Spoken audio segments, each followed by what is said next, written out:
What's up, guys, and welcome to my series, the beginning of my series of Harry Potter reviews. And I know this is a little early. I said I was going to post this on Sunday, but there are quite a few of these, and if I post it on Sunday, I feel like I might have run a little under schedule, getting them out before Fantastic Beasts. So, I'm going to begin with the first film in the series, Harry Potter and the Sorcerer's Stone. Now, beware, there may be slight spoilers in this review. If you hadn't seen the film, you should probably see the film. But if you hadn't and you just want to watch this video and you hadn't seen the film, there are slight spoilers that I might let slip during the duration of this video. So be aware of that. So, now that you've been warned, Harry Potter and the Sorcerer's Stone stars Daniel Radcliffe as the lead character, Harry Potter, Emma Watson as Hermione Granger, Rupert Grint as Ronald Weasley. You got Maggie Smith as Professor McGonagall, Richard Harris as Professor Albus Dumbledore. You have Robbie Coltrane as Hagrid, Alan Rickman as Snape. This film has an amazing cast. We'll get into that a little later. And this is a story, if you don't know the story of Harry Potter, this is the story of the boy who lived.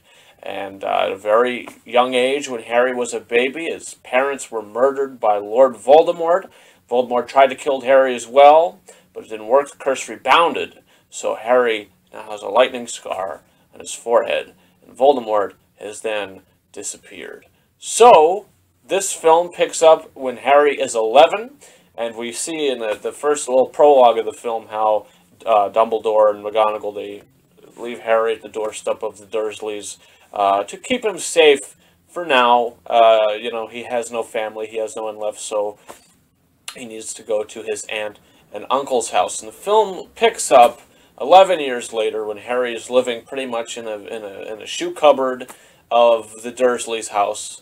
And it is horrible for him, and you watch this and you really just want to knock the Dursleys' teeth out, making them, you know, he's like their slave, you know, he's going around getting them their coffee, and he's being pretty much bullied by these people. It's ridiculous, and it's hard to believe that he's been living like this for 11 years of his life. But when he starts getting these letters in the mail, come to Hogwarts, Hogwarts school is waiting for you. You know, he reads it and he's very intrigued by this, but Uncle Vernon doesn't want anything to do with it. He doesn't want Harry to go. So he starts throwing all the letters in the fireplace. So they move to this place in the middle of the ocean, which is quite strange, really, how they even got there. I don't really know the full backstory to that, but they're there. He's sleeping, it's like in a shack out in the middle of the ocean, you know, and Hagrid appears. Rubeus Hagrid appears to pretty much save Harry from the hell that he's been living. He says, "You've been a, you know, you're a wizard, Harry. You know."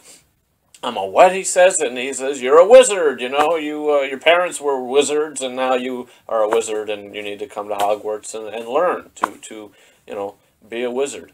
And you know, through his whole life, he's been in the understanding that his parents were killed in a car crash. That's what his aunt and uncle told him. They didn't want him to know the truth. But now, well, he knows the truth. So, off Harry goes with Hagrid to his first year of Hogwarts when he meets Ron and Hermione on the Hogwarts Express. He gets to Hogwarts and meets Draco Malfoy. It's a horrible, horrible child. It's a mean, mean bully. And his little group of friends and everything like that, and the story just it goes from there. And this is, to be honest with you, rewatching the film, it is a magical movie.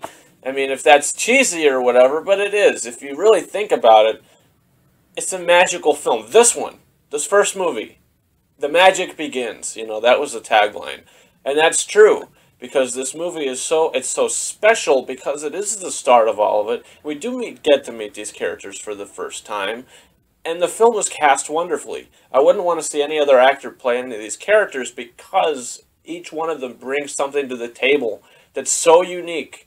You know, as Hagrid or Harry or McGonagall, you love each of these characters because of the performances, because of the writing. I think that Steve Kloves was a phenomenal choice to adapt the film, J.K. Rowling's book. I think that her imagination was phenomenal.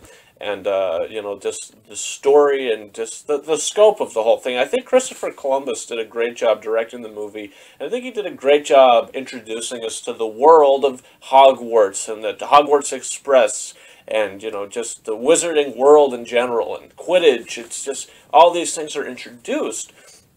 But that might even be a little downfall for this film as well. Not saying that it's a bad, horrible thing. I'm just saying they spend a lot of time in the movie, obviously, setting up a few things like, oh, this is to come, or setting up something like, okay, this is this, and it doesn't really have anything to do with the story of the film, but we just need you to know that this is this, you know what I mean? But it didn't really necessarily take me out of the film, but looking at it in a reviewing standpoint, it didn't add to the film, it didn't take away from the film. And it is a little bit of a long movie. I mean, it's 2 hours, 23 minutes without any credits, and I could definitely say that they really had a lot of that time with setup, you know what I mean? Especially in the middle of the film. But I gotta say that the third act is really where the whole thing really picks up and the excitement really raises, with you know, them going down and into the hidden door with the three-headed dog. You know, they get down there, and the devil's snare, and the chess match that they have to do. It's all really good stuff. And need I have to say, the John Williams score for this movie it's breathtaking, and the score is magical as well. Oscar-nominated score by John Williams. Really phenomenal music here that he's created. A very talented human being, my favorite composer of all time, and just the music that he's created for this film. The theme of Harry Potter, you know, Hedwig's theme. You have Leaving Hogwarts, which is a thing that plays at the end of the film. It's a beautiful song, and I love it. I could listen to it all the time. The Quidditch theme, you know, in this film, the third one has a different Quidditch theme that he created, but in the original Quidditch theme,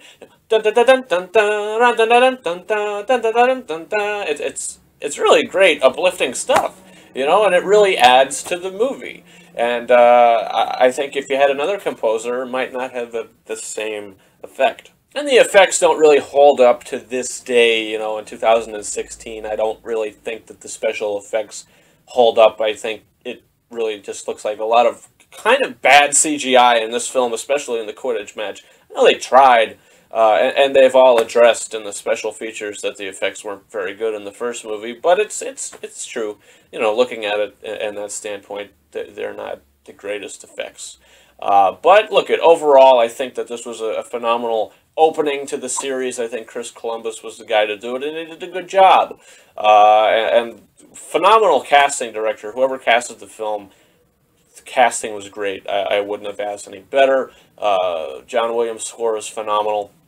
Like I said, the film, it does take a lot of time to set some things up that really detract from the story, and they don't really give anything to the story. You know what I mean? They're just kind of there to set up what's to come. But overall, I'm going to give Harry Potter and the Sorcerer's Stone 4 out of 5 stars. I do really enjoy this film. I actually grew up watching the Harry Potter movies, so they have a special place with me. So, yeah, guys, comment your thoughts. What do you think about Harry Potter and the Sorcerer's Stone? Did you watch it when you were younger, or did you just watch it recently, or did you not even see it yet at all? What do you think about it? Comment your thoughts in the comment section.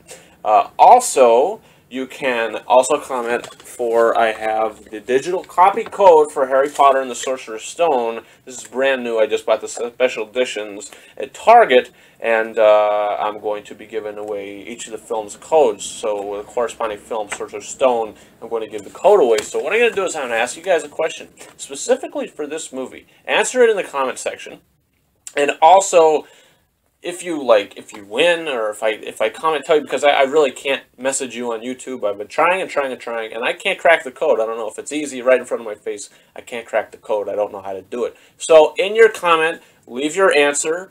If you want to leave your Twitter handle, your Instagram handle, if you have whatever you want to talk to me on, you know what I mean? I have Facebook, Twitter, and I have Snapchat and Instagram. Snapchat's not going to really work for something like this, but Instagram will. There's direct messenger on Instagram. Answer the question. My question for this film is, what is your favorite song from the score from Harry Potter and the Sorcerer's Stone? It's a crazy question, but if you want the digital HD code, what is your favorite song from from the score. You have to give me the song title, and you have to tell me why. Also, like I said, you can subscribe to this channel for, obviously, the rest of the Harry Potter reviews. They're coming up within the days ahead, or weeks ahead, or whatever, you know what I mean? You have Blu-ray unboxings that I'm doing on this channel. You got Star Trek Beyond coming out, Finding Dory, the BFG, a lot of exciting Blu-rays coming out. And guys, you can follow me on Facebook and on Twitter. The links to those are in the description of this video. You can follow me on Snapchat at RyanKing72 and on Instagram at KingdomRises131. Guys, that's about it. Thank you very much for watching my review for Harry Potter and the Sorcerer's Stone. Over and out. I think it is clear that we can expect great things from you.